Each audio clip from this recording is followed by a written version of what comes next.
안녕하세요. 마태복음 6장 시작합니다. 6장 1절에서 4절은 남을 돕는 일을 할 때에 사람들에게 인정을 받고 칭찬을 얻으려는 의도를 가지고 보여주기식으로 구제를 하면 자기 의를 사람들에게 칭찬은 받겠지만 하나님 아버지한테는 상을 받지 못할 거라고 하시는 내용입니다. 이것은 외식하는 자가 사람에게 영광을 받으려고 거리에서 나팔을 부는 것과 같다고 하셨는데요. 외식은 바깥 외 꾸밀 식, 겉모습만 치장하고 꾸미는 것을 말합니다. 남을 돕는 구제를 할 때에도 하나님은 그 사람의 내면이 어떠한지 다 보고 계신다는 말입니다. 예수님께서는 구제를 할 때에 오른손이 한 것을 왼손도 모르도록 은밀하게 하라고 하시면서 은밀한 중에 보시는 하늘 아버지께서 갚아주실 거라고 말씀하십니다.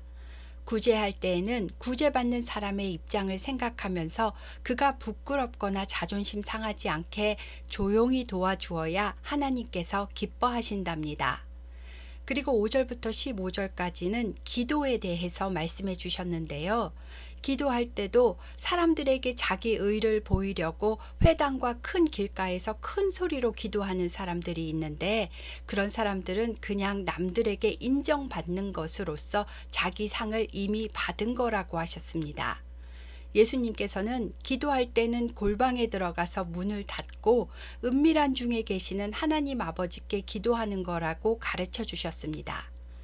사람들이 많이 다니는 길거리에서는 사람들끼리도 속 깊은 대화를 나눌 수가 없듯이 하나님 아버지에게 아를 때에는 조용한 곳에서 마음을 모으고 집중하여 하나님의 임재를 느낄 수 있도록 노력해야 합니다. 그러면 은밀한 중에 보시는 하나님 아버지께서 응답해 주심으로 갚아주신다고 하셨습니다. 그리고 또 기도할 때에 중언부언하지 말라고도 하셨는데요. 중언부언은 무거울 중 말씀언 다시부 말씀언 이미 했던 말을 자꾸 되풀이하다 라는 뜻입니다. 외식하는 자들은 말을 많이 해야 하나님께서 들으시는 줄로 생각하고 사람들에게 보이려고 중언부언하며 길게 기도를 하는데 이것은 이방인들이 이방신에게 비는 것과 같은 기도이니 그러한 기도 모습을 본받지 말아라. 하나님 아버지께서는 우리가 구하기 전에 이미 우리에게 필요한 것을 다 아시는 분이니 필요한 것들만 나열하는 기도의 수준에서 머물지 말아라 라고 하십니다. 그리고 이렇게 기도해라 하시며 기도하는 방법을 알려주셨습니다. 이것을 주님께서 가르쳐 주신 기도문이다 라고 해서 주기도문이라고 부릅니다. 먼저는 하늘에 계신 아버지여 라고 부르며 기도하는 대상이 하나님 아버지이심을 분명히 해야 하고 하나님의 이름이 거룩히 여김을 받으시고 그 거룩하신 하나님이 임하시기 원한다고 기도하는 것입니다. 나라가 임한다는 것은 하나님의 뜻이 하늘에서 이룬 것과 같이 하나님의 임재로 우리가 사는 땅에서도 하나님의 통치가 임하게 해주십시오 라는 기도입니다. 이것을 나라가 임하옵시며 라고 표현하신 겁니다. 그 다음에 오늘 우리에게 일용할 양식을 주옵소서 라고 그날에 필요한 것을 구하고 우리가 우리에게 죄 지은 자를 사하여 준 것 같이 우리의 죄를 사해 달라고 구하라 하셨습니다. 이 말씀은 팔복을 말씀하실 때에 긍휼히 여기는 자는 복이 있나니 너희가 긍휼히 여김을 받을 것이다 라는 말씀처럼 하나님의 백성은 너도 나도 모든 인류도 다 죄인인 것을 깨닫고 서로 간에 잘못이 있어도 너그럽게 서로 용서하는 것처럼 아버지 앞에 자녀가 와서 용서를 구하듯이 하나님 아버지 잘못했어요. 우리 죄를 사해 주세요 라고 구하라는 말입니다. 처음부터 기도의 대상을 부를 때 하늘에 계신 우리 아버지여 라고 했으니까요.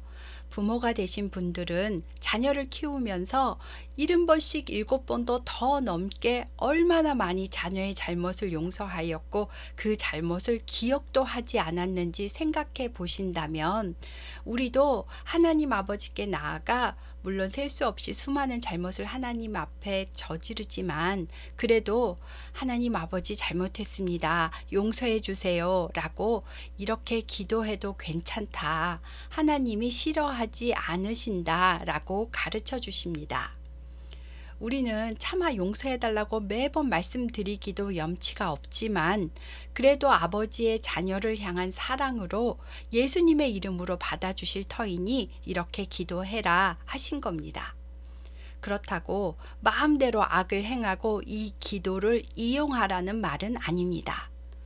그리고 또 하나는 우리라는 표현을 썼으니까요.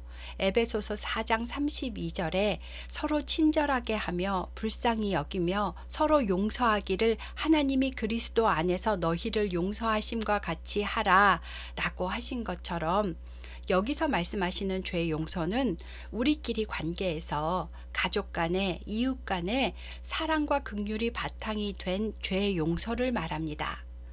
다른 사람이 나에게 저지른 어떠한 악한 범죄라도 용서를 하란 것이 아니고요. 그 용서가 선행되어야만 나의 죄도 용서받을 수 있다라는 죄사함의 조건을 나타낸 것이 아닙니다. 그 다음 우리를 시험에 들게 하지 마시옵고 다만 악에서 구하시옵소서. 나라와 권세와 영광이 아버지께 영원히 있사옵나이다. 아멘 하셨습니다. 여기에서 시험 든다는 표현은 하나님께 테스트를 받는 것이 아니라 악한 영의 미혹에 넘어지는 것을 말합니다. 그래서 넘어지게 되더라도 다만 악에서 구해주세요 라고 시험을 이기는 힘을 달라고 기도하는 것입니다.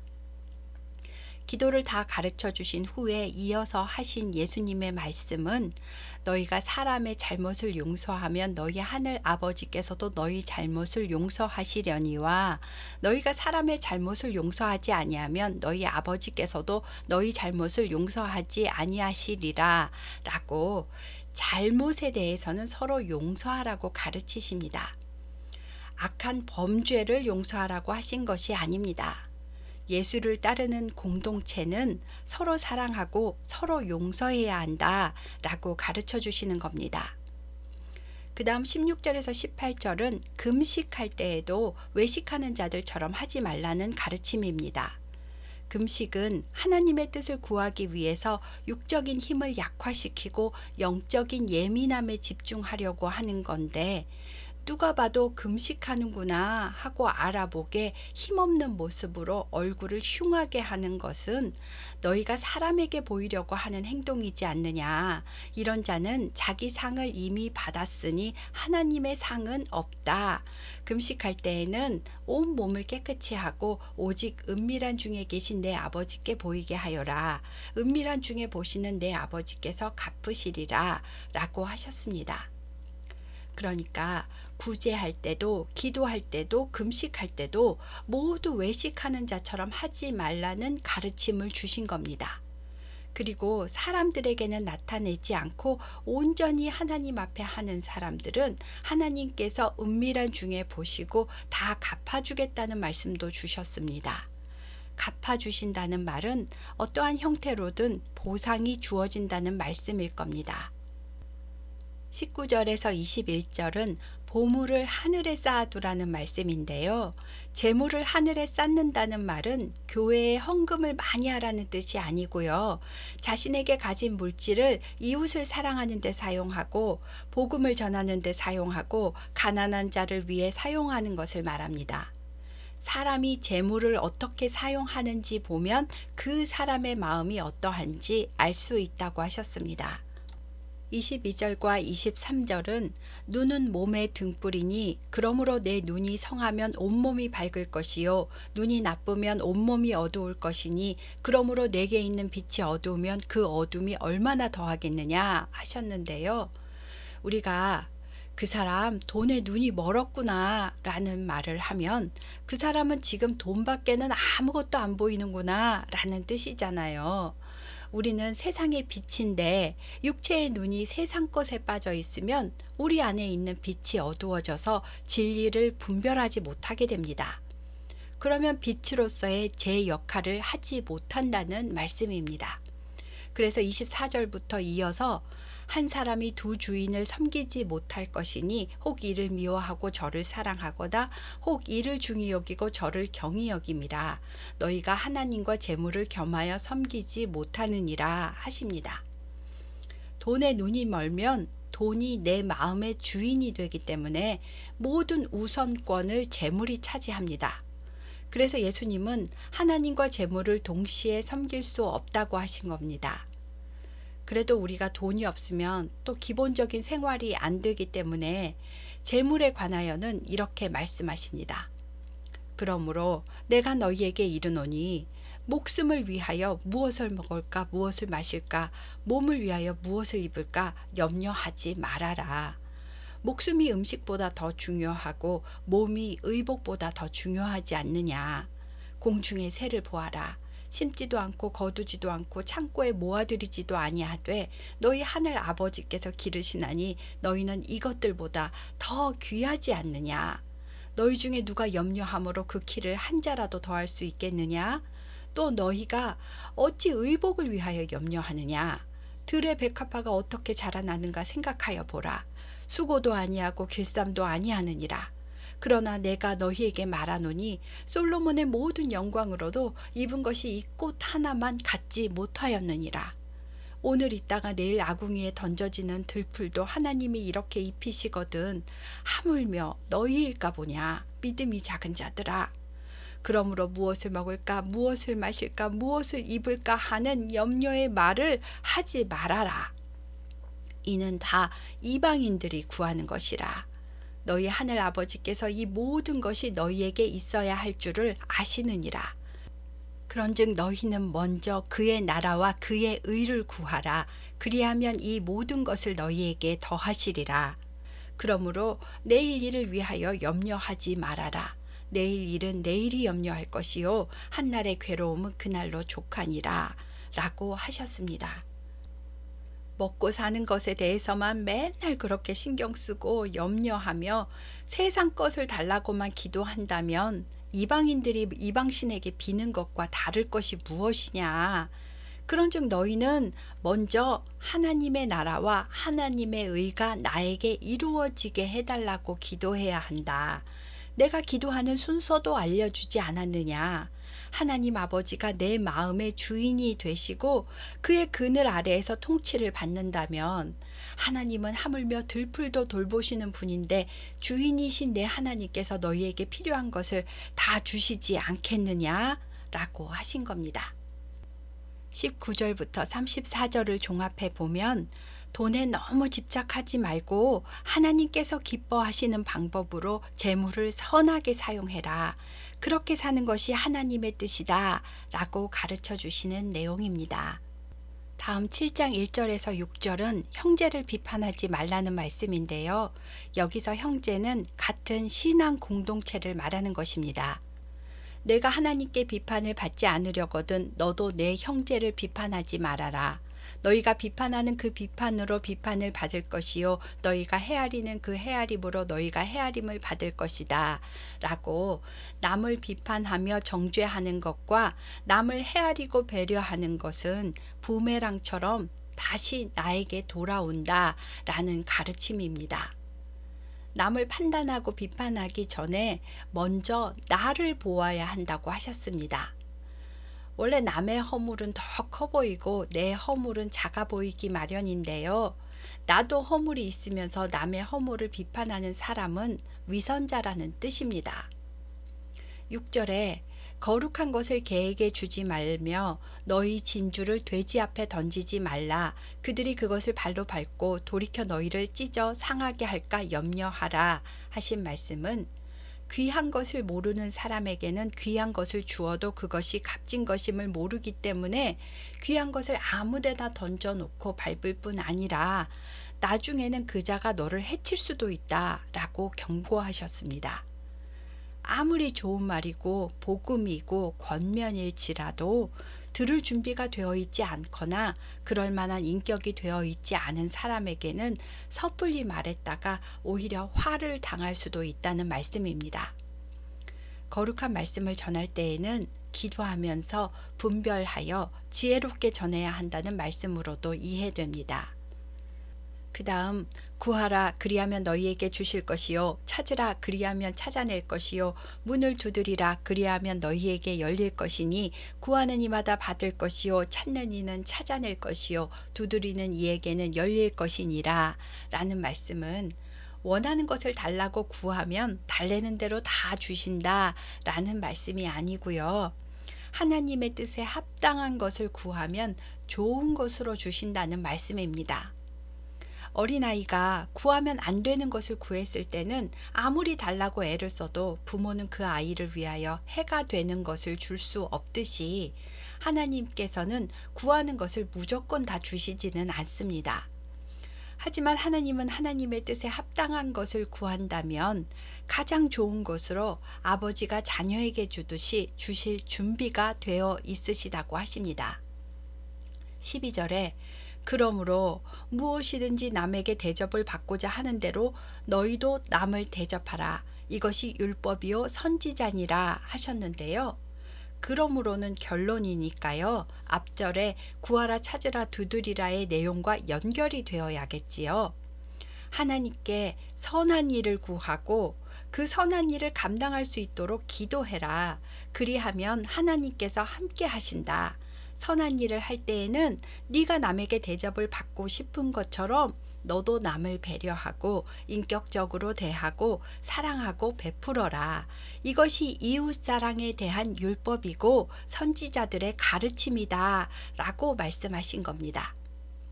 그런데 이렇게 사는 길은 신앙인이라도 정말 어렵습니다. 예수님도 그것을 아시고 그래 그 길은 쉽지 않지. 그래서 그 길은 좁고 험한 길이란다. 그래서 찾아오는 사람이 별로 없어.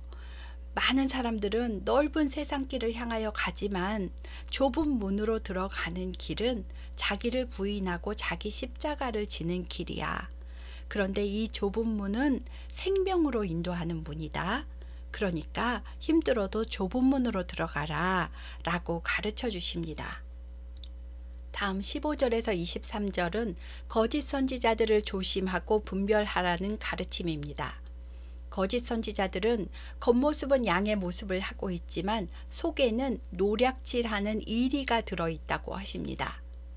이들을 분별할 때에는 못된 나무는 나쁜 열매를 맺으니까 열매를 보고 분별하라고 하셨습니다. 에베소서 8장 9절에 빛의 열매는 모든 착함과 의로움과 진실함에 있느니라 라고 했듯이 빛으로 사는 성도는 아름다운 성령의 열매를 맺습니다. 그런데 반대로 나쁜 열매를 맺었다면 아무리 주여 주여 하면서 선지자처럼 말씀을 전하고 귀신을 쫓아내고 권능을 행했어도 그는 선지자 노릇을 한 것이지 하나님이 보내신 진짜 선지자가 아니다. 그러니 너희는 그들의 열매를 보고 거짓 선지자들을 분별하고 그들을 따르지 말아라. 거짓 선지자들은 천국 백성이 아니며 심판날에 예수님께서 나는 너희를 도무지 알지 못하니 불법을 행하는 자들아 내게서 떠나가라 하실 거라고 나쁜 나무는 찍혀 불에 던져진다고 하셨습니다. 그리고 24절부터 27절은 산상수훈의 결론입니다.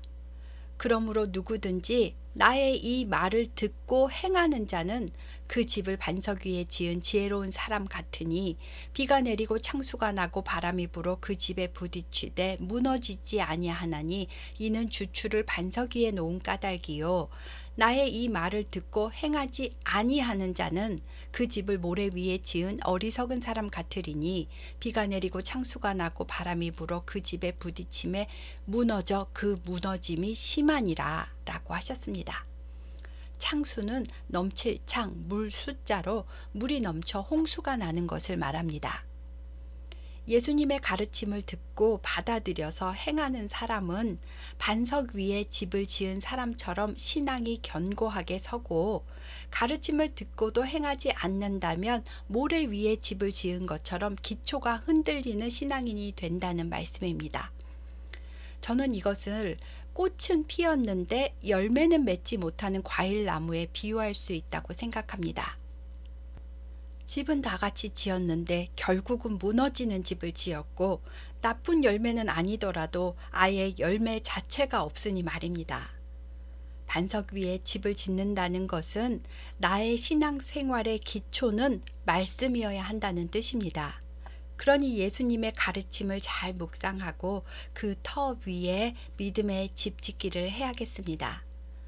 마지막으로 28, 29절에 예수께서 말씀을 마치시니까 사람들이 예수님의 가르침을 듣고 놀라니 그의 말씀이 권위가 있어서 그들의 서기관들과 같지 않았다 라고 하며 7장이 끝납니다. 당시의 서기관들은 공직에 있는 율법학자이거나 바리새인들이었을 것으로 추측되는데요. 글을 모르는 사람들에게는 서기관들이 문서를 대신 써주거나 읽어주기도 했고, 율법에 대해서 가르쳐주기도 했답니다. 그런데 예수님의 가르침은 범상치 않은 권위 있는 가르침이어서 다들 놀랐다라고 하는 겁니다. 마태복음 5장에서 7장은 성도의 정체성과 기도와 삶의 태도에 관한 가르침이니까요.